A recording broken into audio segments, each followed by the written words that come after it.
Hi, class. My name is Melissa Zelaya, and I am choosing to talk about the Division of Early Childhood's position on challenging behaviors in young children.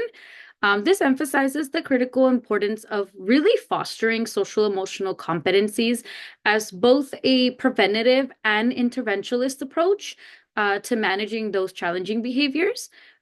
They specifically define challenging behavior as any recurring pattern of action that disrupts or pose a risk to a child's optimal learning and ability to engage in positive pro-social interactions with both peers and adults. Central to their perspective is really the understanding that behavior cannot be viewed in isolation. Rather, it really must be considered within a broader context of the child's development, temperament, environmental, and social cultural influences. The position statement really highlights that addressing challenging behaviors is not the responsibility of any one specific individual. Rather, it is a collaborative effort that requires a unified support from both family, educators, and any professionals working with kiddos. It emphasizes the importance of equitable, inclusive practices, asserting that fostering social emotional competencies is really the cornerstone of promoting inclusion for all children. At its heart, the DEC's commitment is really unwavering to serve, educate, and advocate for children, particularly those whose behaviors have historically created barriers to inclusion. Similarly, the article about adverse childhood experiences really outlines the necessity of understanding and addressing the factors that place kiddos at risk of experiencing violence. It really stresses the prevention of ACEs lies in creating safe, stable, and nurturing relationships and environments. All of which elements that allow children to really thrive and reach their full potential.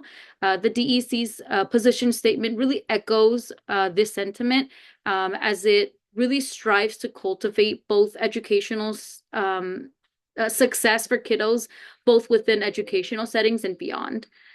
This really resonates deeply with both my personal and professional experiences within early education and within the field of ABA.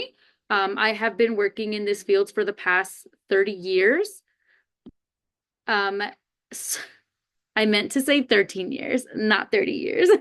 I've been working in the field of ABA and education for the past 13 years, and I've really witnessed firsthand the importance and how crucial it really is to gather ABC data, which is antecedent behavior and consequence data. When a child is exhibiting either disruptive or maladaptive behaviors, by understanding what the antecedent, which is the trigger or event that happened right before the behavior, we can really have a much better idea and really discern what the underlying functions of that behavior is. It's really essential that we teach kiddos self-regulation and coping strategies as early as possible, as these skills are really the foundational skills that they need for their emotional and social development so that they can be successful. All too often, a lot of young children are prematurely labeled as problem children due to persistent behaviors that are deemed undesirable. Tragically, once a child is saddled with such a label, adults tend to really unconsciously treat those kiddos through that lens, which really only perpetuates the cycle of misbehavior.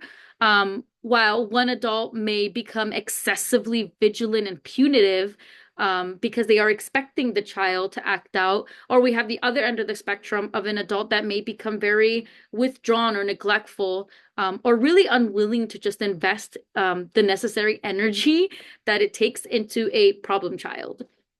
In both cases, the child is being deprived of the opportunity to really exhibit positive behaviors, as the expectation is that they're going to misbehave. They are essentially, presumed guilty until proven innocent. And we really need to remember that all behavior is some form of communication, whether it is positive or negative. The child is expressing something through their actions, and it is important for us to really understand what that function of the behavior is and proactively teach social competency skills are really essential to really breaking this cycle and supporting the holistic development of every single child. And yeah, that is it. Thank you so much. Hope you guys all have a good day. Bye.